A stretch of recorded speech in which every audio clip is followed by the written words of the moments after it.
very good evening from Nigeria's capital city, Abuja. Welcome to the news on NTA International. I'm Musbal and Wahab. Let's see the headlines. President Buhari in Ouagadougou for an extraordinary summit on counter-terrorism by heads of state and governments of ECOWAS tasks member countries not to allow terrorist group destabilize the region.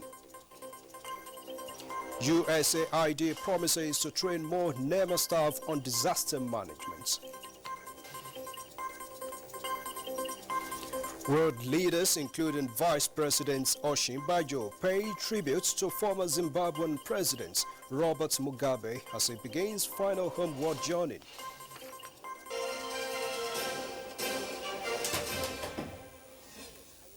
Thanks a lot for staying tuned in. We have the details now. Member countries of the ECOWAS sub-region have been tasked to do whatever is necessary towards ensuring that terrorist groups are not allowed to destabilize the regional integration drive of a community and undermine public aspirations for a safe, secure and prosperous environment. President Muhammadu Buhari threw the challenge in Ouagadougou, Burkina Faso during the extraordinary summit of the ECOWAS heads of states and governments on counter-terrorism.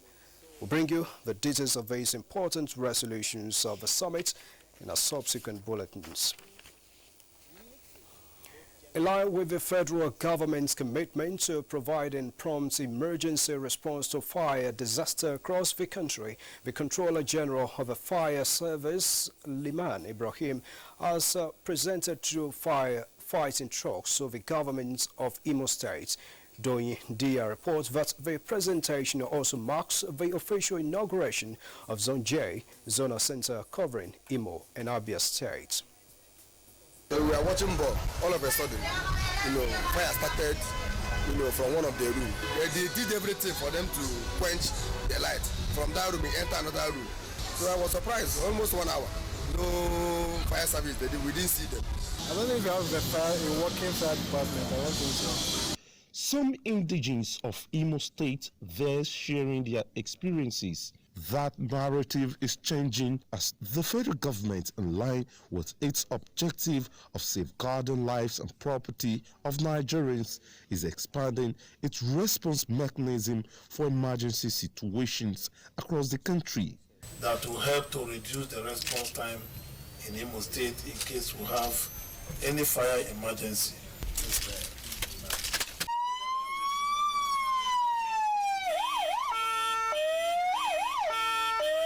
We are now building confidence in the public, the confidence that they've lost in the service before.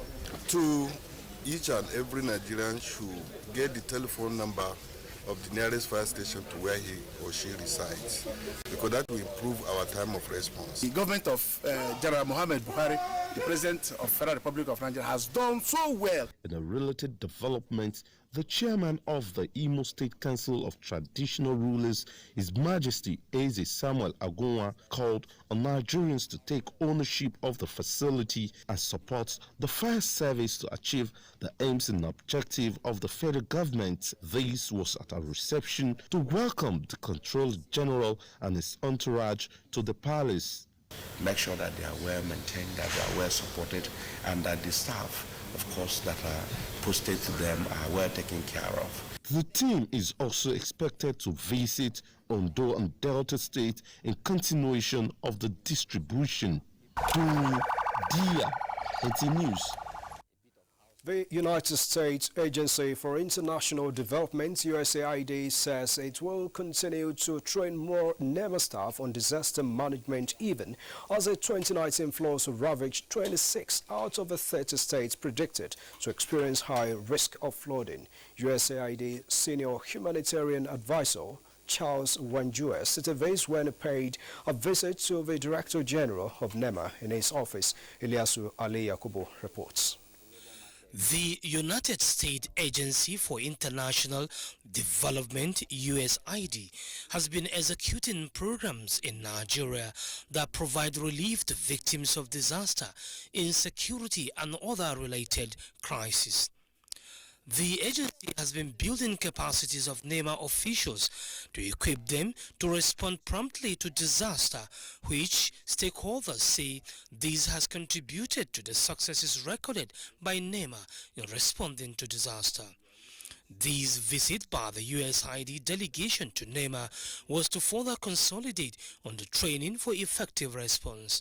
So we are looking at this as an opportunity to strengthen the government of Nigeria's ability to respond to needs as they happen.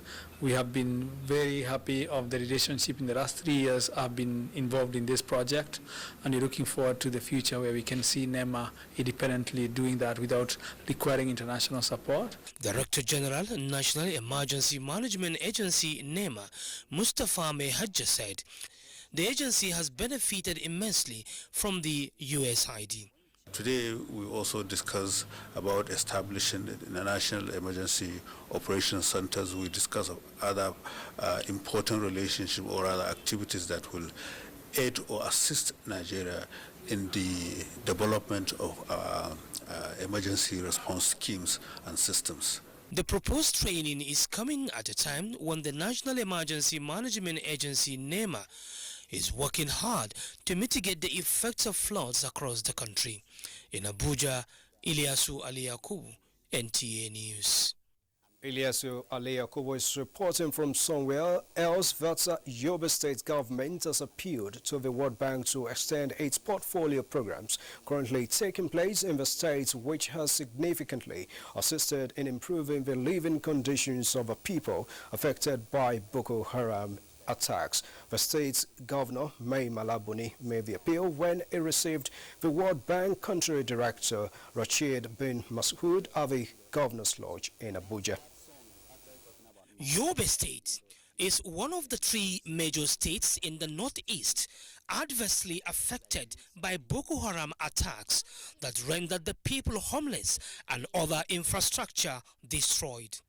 Since then, the World Bank has been executing programs to assist the state in its recovery efforts, one of which is these portfolio programs that targets 8 areas of development that have been executed in the state.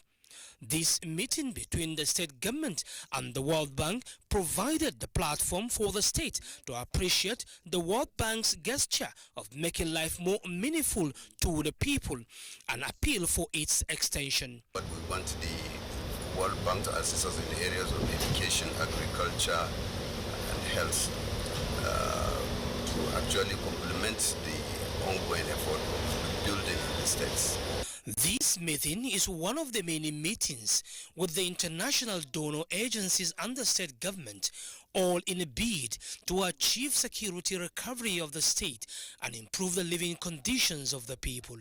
In Abuja, Ilyasu Aliyakubu, NTA News.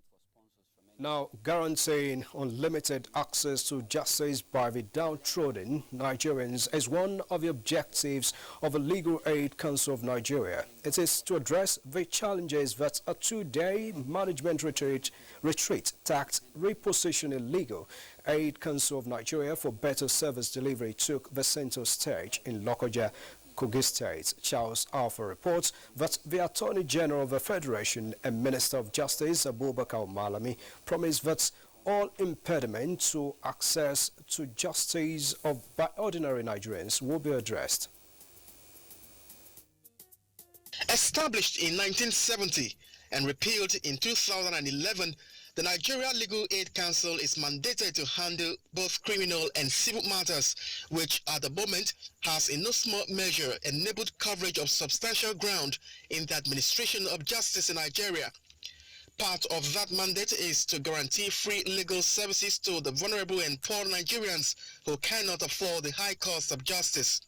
Attorney General of the Federation and Minister of Justice, Abubakar Malami, SAN, who declared the retreat open, was emphatic about the determination of President Muhammadu Buhari in providing better life for the ordinary Nigerian through provision of unlimited access to justice. Steps, he remarked, have been taken to address challenges of inadequate funds facing the council. I am certainly aware of some of the challenges being faced by the council, most of which are scaled down to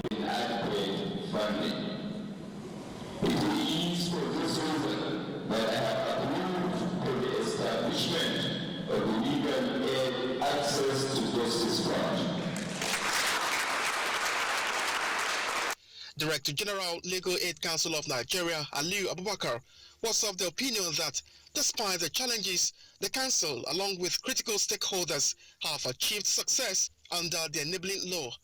Deliberation and eventual resolutions reached, he said, will be implemented to the latter. We want to see the issues on the ground.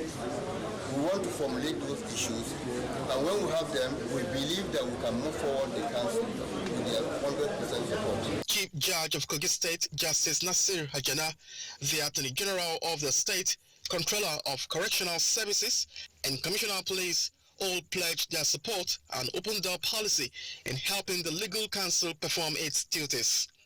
In Lokoja, Kogi State, Charles Alpha, NTA News. A key aspect of a National Youth Service Corps program is mobilization of young graduates. While the logistics and planning could be cumbersome, the NYSC is grappling with another challenge in the process, that is the incidence of fake corps members. In this report, the NYSC Director General, Brigadier General Shuaibu Ibrahim, sat with Olayin Kaujo to provide an insight on issues of eligibility and discipline of corps members. Instituted under the government administration to ensure cohesion, the NYSC is what many describe as a noble cause indeed. However, practices that could be termed unnoble threatens the institution's integrity. Enrollment is an aspect that must be kept impeccable, but this, according to the helmsman, is being circumvented by some corps-producing institutions. From our own findings, we discover some of these students lie to their parents that they are in social universities, but meanwhile they go and buy fake certificate from an institution and make themselves available to camp. Separating the wheat from the chaff has not been without its challenges. With more than 50 fake corps members apprehended barely 2 months after a meeting with vice-chancellors, rectors and provosts of some African tertiary institutions on stemming this negative trend. We realized that they said some of their documents were being rejected. We find out later on they said it is because they came in with fake WAEC. Should be an interaction of the students they admit, when they admit the students, when the students are graduating. The 2019 Batch B Stream 2 exercise, which ended some days ago, threw up this astonishing number. We're going to follow through to ensure that in the next camp, such charlatans will not find their way to our camp anymore.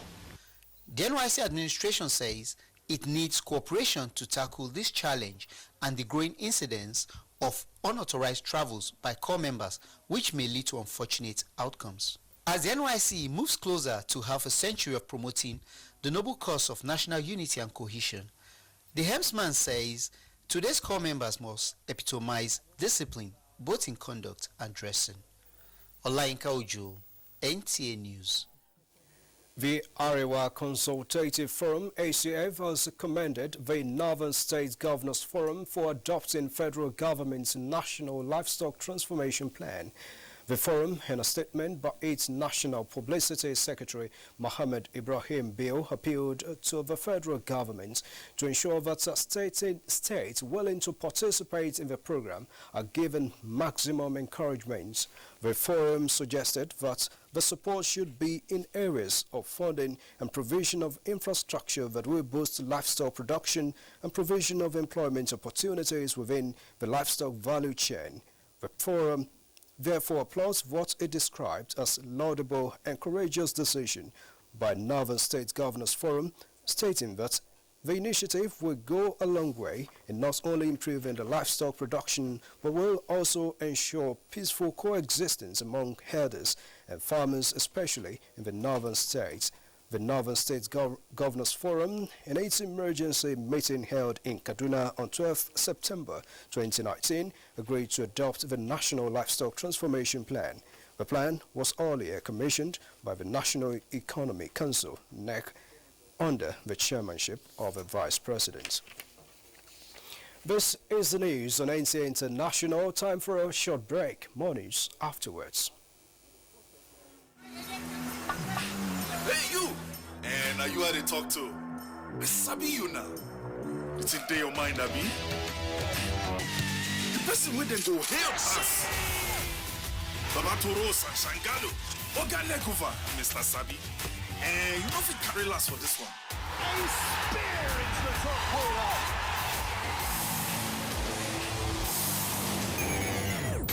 We Sabi say Peking will crawl before in waka. So don't look, no help anybody. No dolly, no. So go for her. Go for football. Go for Osirio on the Liga Marchings live. Go for GoTV Max.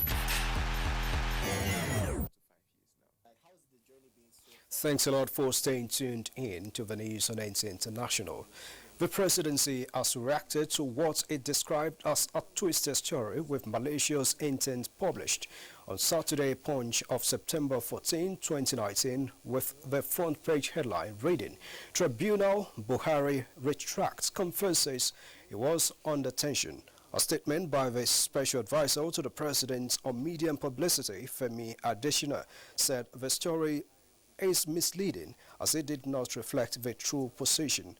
It notes that the news story was derived from what the president said when he received All Progressives Congress APC governors who had come to felicitate with him at the State House, Abuja, on Friday, referring specifically to Judgment Day by the tribunal, which coincided with a maiden meeting of the Federal Executive Council, FEC. President Buhari had said, and I quote, "It was a fabulous coincidence that it came almost the same time the fourth FEC meeting of this government was taking place. It lasted about the same time with the judgment. I thank God for that because I think I would have gone into trauma or something. So I was busy trying to concentrate on the memos." End of quotes. The presidency says an elementary understanding of the English language shows that President Buhari was talking specifically of the day and time of the court ruling and not before. The statement explains that to further show malice and evil intents, the newspaper indicated that the president may not have been privy to the earlier statement that emanated from his media office. The presidency says nobody does that for such a landmark development without the consent of the principal. It notes that a piece of information the president personally approved the statement for release as the FEC meeting was winding to a close. APC chieftain Bola Ahmed Tinubu says the presidential tribunal verdict is justice served to consolidate on good governance. Reacting to the judgments on his Twitter handle, Bola Ahmed Tinubu notes that the unanimous ruling of the Court of Appeal dismissing the presidential election petition of PDP candidate Alhaji Abubakar Atiku indicated the rule of law in defense of democracy by affirming the sovereign will of the people who voted overwhelmingly for President Muhammadu Buhari to serve for the second term during the February 23rd election. He congratulated President Buhari for the judicial victory and quoted to say, "I know Mr. President as a magnanimous person. We reach out in his hand in friendship to Atiku in the spirit of politics without bitterness and advised that national interest, among other things, should be paramount." Still on electoral matters now, the Independent National Electoral Commission, INEC, has declared 51 candidates and their deputy to contest the November 16 governorship election in Kogi. The names of the declared candidates and their details were made public in Lokoja. 5 of the declared governorship candidates are women, while 7 women were not cleared to contest the election as deputy governors. Those cleared include the incumbent governor, Yaya Bello of the All Progressives Congress APC, Musa Wada of the People's Democratic Party PDP, and Mrs. Justina Abadina of the African Democratic Congress. Up next is a review of stories that made headlines in the past few days, and Obiageli Ugoke will be our guide.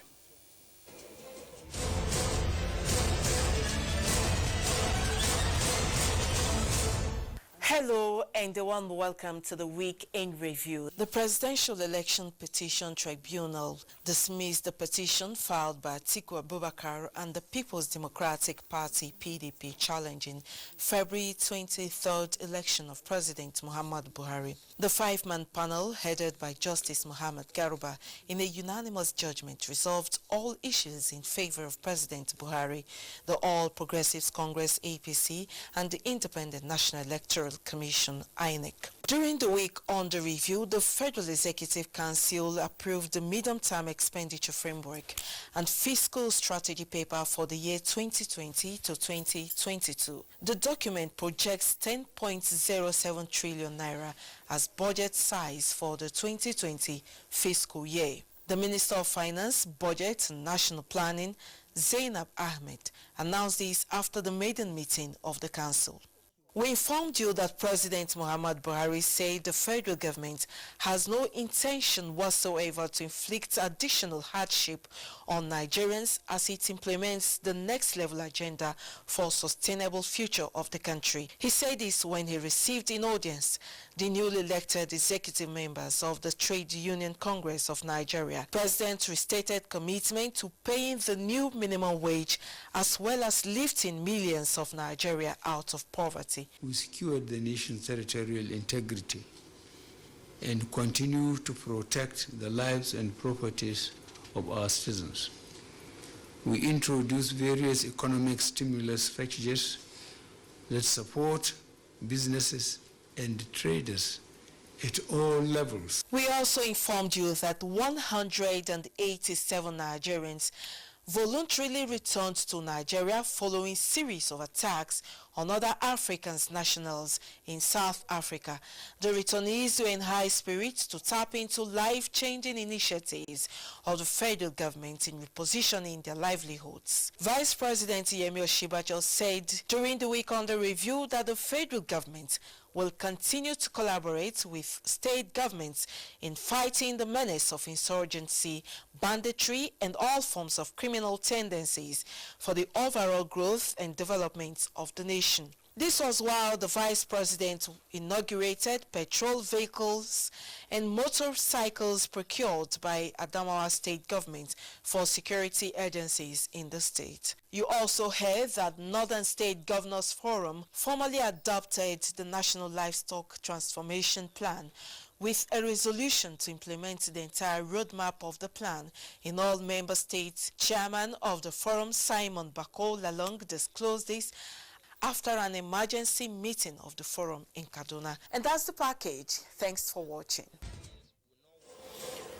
Okay, with that package, now world leaders including Vice President Yemi Osinbajo converged on Harare for the funeral of former Zimbabwean President Robert Mugabe. Let's join Joyce Ometo for details of this and other news trending from other parts of the globe. The voting process for the Tunisian